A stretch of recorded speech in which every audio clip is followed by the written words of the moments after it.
Wow. Introducing two very, very special people. We have Ganor, our hero, my greatest hero, and Soroka. Soroka, Dr. Soroka. And you've come from the Yachakala, you've come to Israel, you're in Yerushalayim, and we especially came to see you, Soli, today. Buchi wrote I think it's one of the very best books that have ever been written about the Mir. It's called The Mirror in Manila. And Buchi, if you can just tell Soli a bit about your father and your family and the book. My father was born in Kamenetz Litovsk. And he learned in Baranovich, and then he learned in Mir Yeshiva. He was a young man. Where was it situated? The Mir, At that time? this was in 1939, 1938. At what place? In Mir. Mir. Mir is not so far. Because I later came to Lithuania. Yeah. So when the Russians and the Germans were coming, so they ran away and they went first to Vilna, and from Vilna they went to Kovna, and from Kovna they got the visas and they went to Vladivostok through Moscow first, and then my father went with the whole yeshiva they were in Kobe, Japan for maybe 6 months. And then when the Japanese didn't want them there anymore, they had to go to Shanghai, China. You know why they didn't want them? They didn't want them because Kobe, Japan was a military. They had a lot of factories over there. No, Eichmann demanded the Jews to be brought back. There was another. There was a lot of pressure. That's what they said. Yeah, but they knew they were. They knew that there was going to be a war. Yeah. So they didn't want any foreigners in Kobe, Japan. So they sent it to Shanghai, China. And my father was with the yeshiva in Shanghai, China for 6-7 months. He had an uncle in America who was trying to get him an American visa. And finally he got the visa when he was in Shanghai. And he left Shanghai December 4th, 1941. Right, in the middle of the war. It was right before the war. Oh, right. The war broke out December 7th, 1941. So when the Japanese bombed Pearl Harbor on December 7th, my father was in a boat in Manila Bay. And they bombed Manila. They bombed his boat, and he was stuck in Manila. And 3 weeks later, the Japanese invaded the Philippines, and he was put into a Japanese prisoner of war camp. And he was in a prisoner of war camp for 3.5 years under the Japanese. How old was he? He was then 22, 23. But couldn't they tell him that he came from, it was in Japan? They didn't, he was an alien, all right? He was a Polish citizen. I see. As a matter of fact, the German Jews who were in Manila, they were not put into the prisoner of war camp because the Japanese said we're allies with the Germans. And even though there were German Jews who ran away from Germany, they were allowed to stay at home in Manila. All others, Americans, British, Polish, they were all put into a prisoner of war camp. That's ironic. Yeah. As a matter of fact, the Americans who helped some German Jews come to Manila, they were put into the camps. And the German refugees repaid the kindness and helped send them food when they were in prison. So my father was in prison in 2 camps. One was called Santa Thomas internment camp in Manila, and then another camp called Los Baños. And at the end of the war, in They're all German Jews. in the camp were mostly American and British, and a few Polish. Most of the Jews from the Mir Yeshiva, they were in Shanghai. They thought my father was in America already. They didn't realize that he was put into a Japanese camp. And then at the end, the Japanese were going to kill out everybody in the camp. At the end of the war, they were losing the war, they were going to kill out everybody. The Americans found out what was happening, and they sent a rescue mission to save them. And they saved 2,000 people from the Los Baños camp. My father also was saved. And brought to the States. Well, that was the plan. All right? He was put on a boat by the Americans to come to America. And then they were in the ocean. And the authorities from America, the FBI, came on the boat to check everybody's papers. And they said to my father, "Who are you?" He says, I have an American visa. So they showed him, "Well, let me see it." So he shows them the visa. They says, "This visa expired 3.5 years ago." He says, "It's expired because I was in prison." They said, "We don't care." And they threw him off the boat and they sent him back to the Philippines. And he had to spend another year to reapply to get a new visa to come to America. So the irony is, everyone from the Mir Yeshiva left Shanghai, came to America or Israel.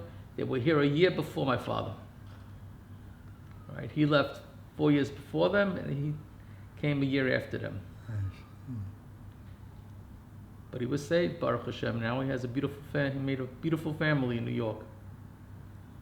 There's another Mir Yeshiva in Brooklyn. Yes, I went there. You went there. Some of my children came to the Mir Yeshiva here in Yerushalayim. I remember I was 12 years old. Yeah. In Kovna. But I remember them when they came to the Japanese embassy. Because I used to go there to get stamps from the ambassador. From the ambassador? Yeah. He was at the Hanukkah party. That's how we got to know about the Jews, actually. There were such all coincidences. So you still remember everything, huh? Well, I was 12 years, 14 years old. Yeah. Already stayed in my mind quite well. Besides, I wrote it down in a diary.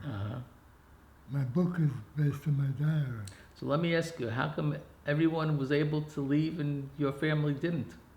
Because we were Lithuanians. Oh, so you couldn't get it? We became Soviets. You couldn't get an exit visa? The Russians wouldn't let us out. I see. So the Russians came. Yeah. So those who had Polish passports, they had the arrangement to let them through. You got paid, the Russians. So you were a Lithuanian citizen that automatically became a Russian citizen? Soviets, yeah. Yeah. So they couldn't get... We tried to get out, but we could see that they would arrest us. And we didn't know there was going to be a war between the Russians and the Germans. So then you were put into the cover ghetto? Right. And you can see the picture. And it's me from the ghetto. Oh, really? So there's a very famous picture Kedushin took, and it's in Yad Vashem. And Sully, in your book, the one in German, you have on the front cover the picture. This is the picture. Yeah, in the German book. So how long were you in the ghetto until they sent you to the camps? They sent to Dachau. Yeah. It was 1944. I was already 16 years old. How long were you in Dhaka? See, in Dhaka, when we arrived, I was 16 and a half, something like that. Uh-huh. And then we were 9 months there, until the Americans liberated us. See, my father-in-law was in Mauthausen. Another sweetheart place. Yeah. I went to Mauthausen a few years ago. I say to myself, how could anyone survive? What do you do? I'm a professor in a Yeah. university. Ah, that's a good profession to bring up the new generation. It's a good profession, so I could come and visit you. All right? I make my own hours. I come when I want. That's good. I had all kind of professions. Oh, yeah? Yeah, I was, after the war, because I knew English, in the ghetto, there was a woman from London, Mm-hmm. and I used to help her, and she taught me English. Besides the other 5 languages that I knew, I learned English. Because in Lithuania, you were hedging between Russia, Mm-hmm. Germany, and Poland. And they had all these 3 languages. And as a child, it's easy to remember things. I tell you, my father also, he knew Polish and Yiddish and, Lita. He lived in Lita. And I always ask him, how did you learn such a perfect English? Yeah. He says, when I was in the prisoner of war camp with all the Americans, I learned English. So, I went to the University of London uh-huh. studying literature. And I was also a seaman. I was an officer in the Merchant Marine, in the Israeli Merchant Marine, traveling around the world. So after you were liberated from Dhaka, you came here to Israel? No, I went to the American Army in Germany Oh, as an interpreter. interpreter. But I was in uniform. I was for 3 years working for the intelligence, for the CIC. It's the Counterintelligence Corps. We were looking for Nazis Mm-hmm. hiding along the camps. It's quite an interesting job. And then Israel came to being. Yeah. So I left Germany and I joined the Israeli army. You want to see some pictures? So didn't your father, he got a visa for Canada and he wanted you to go to Canada? Yeah. And you felt you wanted to go with your own people, you wanted to come to Israel. That's right. I had a visa to go to Canada because in Germany he met a Canadian woman who was in charge of the UNRWA, the Jewish woman from Winnipeg. So they married and I was supposed to go with them to Canada. But I decided no, such a chance to be in history, a resurgence of the Jewish state. Mm-hmm. I wanted to take part in it. Wonderful. And my captain, the American captain, said, "What, are you crazy? After you survived the Holocaust, you're going to get killed by the Arabs? You will shoot it that Israel will not exist." All the guys in the intelligence are certain that Israel will not be able to withstand the onslaught of all the Arab armies. But we did it. But your father always stayed in Canada, or did he come here too? He stayed in Canada for a while, then he came here. Mm-hmm. Do you have any brothers or sisters also, or that survived? My brother was killed right in the beginning of the war. Uh-huh. we were trying to escape, but we didn't make it. The Germans caught us on the way. So they shot my brother. He was older than I. My sister survived. She lived in the States, Sea Point. Mm-hmm. And she married a Latvian Jewish guy. He had one boy. And he lived in Boulder, Colorado. Yeah. And I came here, participated in the War of Independence, then joined the Martian Marine. Decided to be a sailor to see the world. After 10 years, I married my wife, settled down in this textile business. Mm-hmm. Where's your wife from? She's from Lodge. Lodge? And they managed to escape right in the beginning of the war, 1940, when the Germans were already in Poland. Mm-hmm. But they were rich people, so they managed to get passports To where? to Tanzania. Mm-hmm. But they got to Israel, Palestine. They were on a ship, and they were bombed in Malta. The ship was on the way to Israel, but then the Italians joined the war. They were on the Italian ship, Uh-huh. and they wanted to escape, but the British caught them, brought them to Malta. Malta. Malta was bombed, 1,000 air raids. By the Japanese. Malta is in the Mediterranean, Mm-hmm. by the Germans. Uh-huh.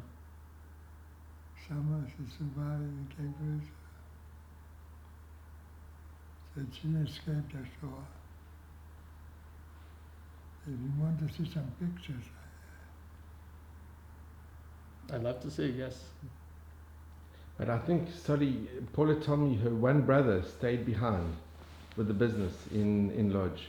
yeah, And unfortunately, And he he didn't died. survive. Yeah. died of starvation. He could have gotten out, but he wanted to, he thought it to be like World War I. It'll pass. And put in to get to his staff. He wanted to take care of the business.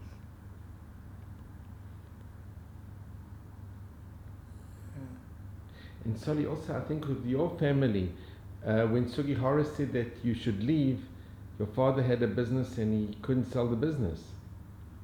He was about to sell it, but it was too late. Somebody was going to buy it. That's why we got stuck there. We could have gone to America, actually, because we had a visa.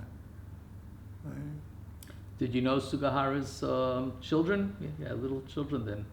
I knew a European. Yeah. He was the oldest. I was lecturing together with the Rocky Oh, yeah? in the States, because he was lecturing with another book, Jesus for Life. Have you seen Yes, it? I know the book very well. There's a picture of me there. Yes, I know. She put in. And so we were sponsored by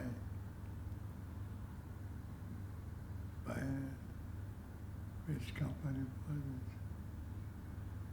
The famous American publishing house, I think it was in Barnes and Noble.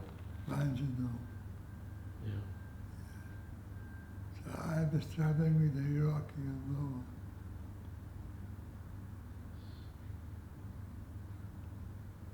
And then there was one who was born in the train that died. Mm-hmm. There's another one just alive. Have you ever gone back to Kovno? Yeah, once. Mm-hmm. Didn't like it. I can, The Lithuanians were not very kind to us. yes, I know, they killed many Jews. They say it's the highest ratio, it was 95%. Highest rate. You know, of all.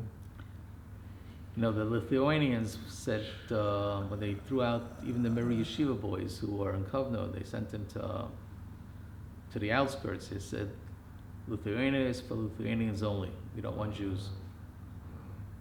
So, but for that short period that they were there, It was a nice. they were saved and they were able to get the visas. And That's one of the strange things in history, that they well, made it the independent. strange thing was that Vilna was a city that was claimed by Poland, by Lithuania, the Russians. Yeah, the Poles captured it at one time. And Poland forced Lithuania to make a railway train from Kovna to Vilna. Yeah. And because of that train, that railway, there were embassies that the Mir Yeshiva boys were able to go to Kovna to get papers from the Polish.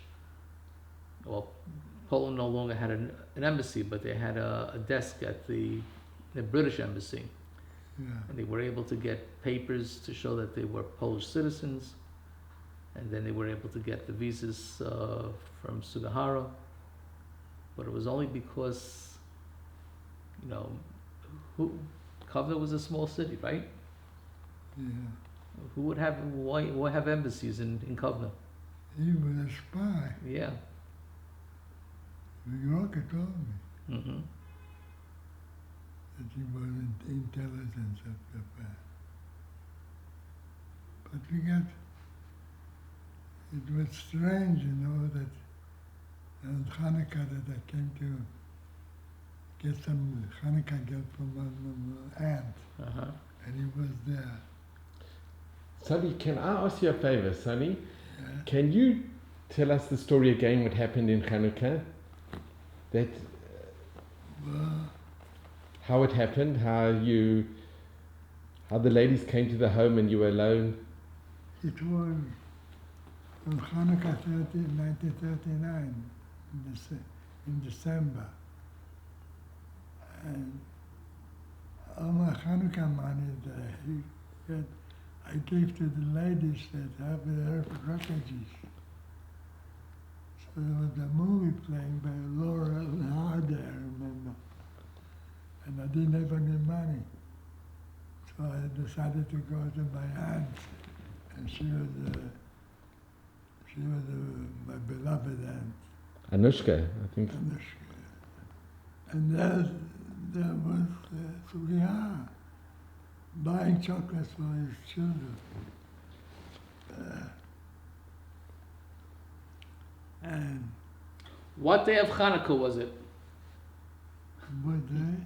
Was it the first day of Hanukkah, the second day of Hanukkah, No, it was not yet. It was before or Hanukkah. before Hanukkah? Hanukkah was Saturday.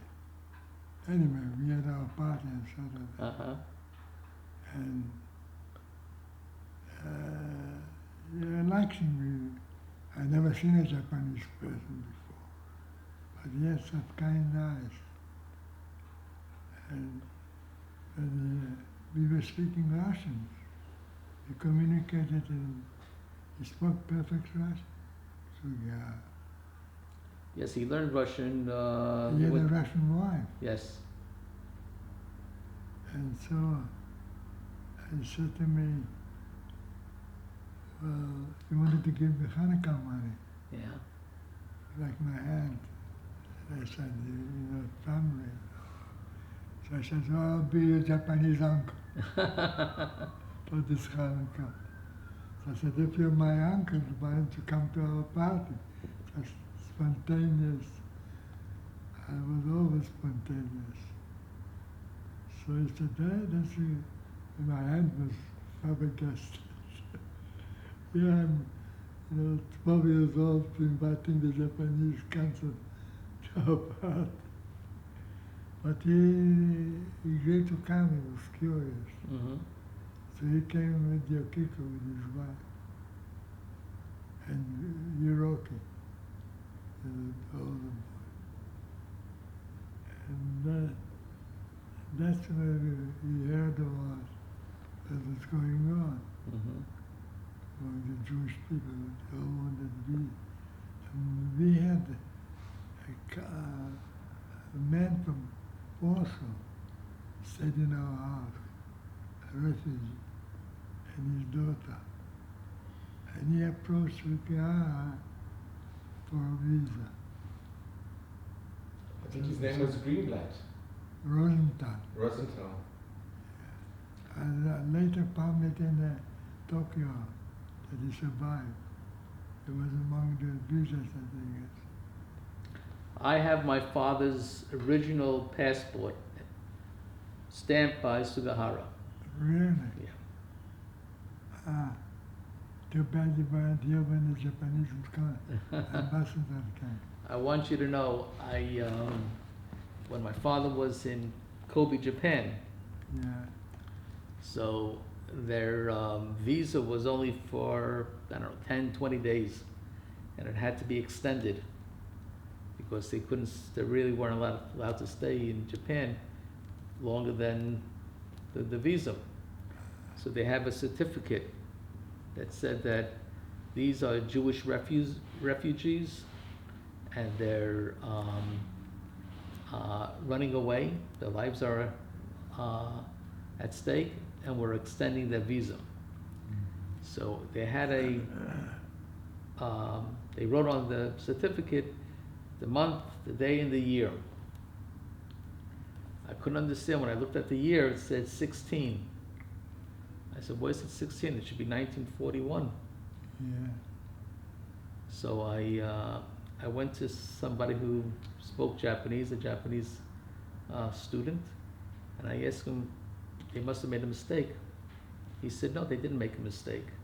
In Japan, the year is the year of the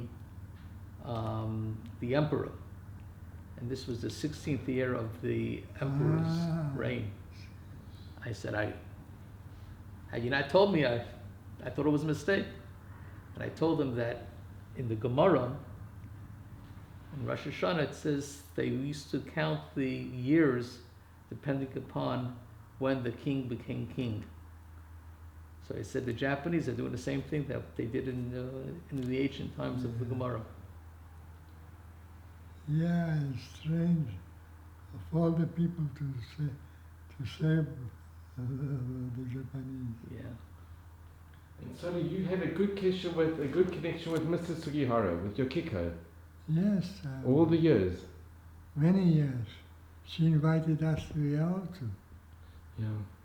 We came to Yaosu to celebrate the initiation of the Hill of Humanities for Sugihara. Mm-hmm. And she invited my wife and me to come. Wonderful. And not only that, but she set me down next to her. I have a picture.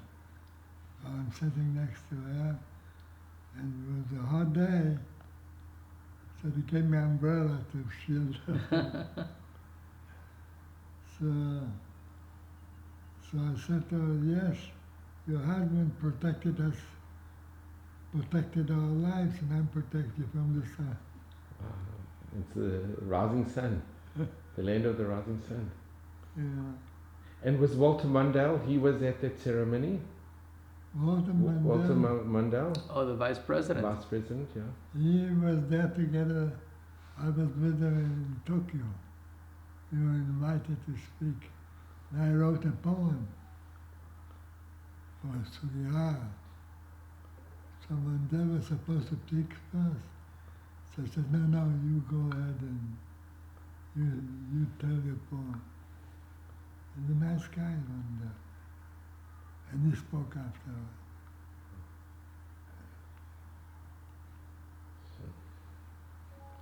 Amazing. Yeah, history. Wow. So, you know, I just want to, okay, I'm just going to end off. I just want to mention one thing, and I'll say it to Irina. Okay. Okay, I must just mention with Soli is very active on Facebook, even at the age Canon Horror of 91. And in May I'll be 92. in May you're going to be Canon Horror, at May Vestrim. So Soli wrote on Facebook, Vihisha Amda. Soli, do you remember you put Vihisha Amda? Yeah, And you quoted Vihisha Amda, that's right. and you said, you can say it, Soli Vihisha Amda. No. And you put there, if only we had our country 10 years before, my mother and my brother wouldn't have been murdered. I remember reading it, Yeah. and I contacted Yonatan Razal. You remember when the singer Yonatan came to visit you? Who? Yonatan Razal, with the organ, he came with his son. Sure. It was, we were crying, it was extremely special. How is he? Okay? He's very good, thank God. He sends his regards and his love, and he wishes you and Paula just gesund and to be well. And Great guy. yeah. Nice music. So it's been such a schut, such an honor to be with you both. Well, Sally, And- I really want to thank you for taking the time to meet with me. That's an honor. It's Thank you, Sonny. Thank you much. it really helps me relive or try to understand what my father went through. Every obstacle, every step of the way they went, and the fact that Hashem saved them through so many different ways. You know, I have to tell you one story. Yeah. That when Mrs. Sugiyara came here, the head of the Mirror Yeshiva invited her to come Uh-huh. and meet. Usually women don't come there to the yeshiva. But it was such a touching moment because he started crying. Said, Mrs. Sugiyara, because of your husband and you, I'm alive here. And the Mirror Yeshiva. The whole Mirror Yeshiva has a great Akarsa Tov to HaKadosh Baruch Hu and to all those who were messengers and agents to help in the survival of the entire yeshiva. And it was because the yeshiva was saved, Torah throughout the world was saved. Because all those survivors became rabbis and rebbes and teachers throughout the world. What is your specialty? What are you teaching? I teach healthcare policy. It's a very, That's important. yeah, in today's world it's important. In any world, it's important. Healthcare.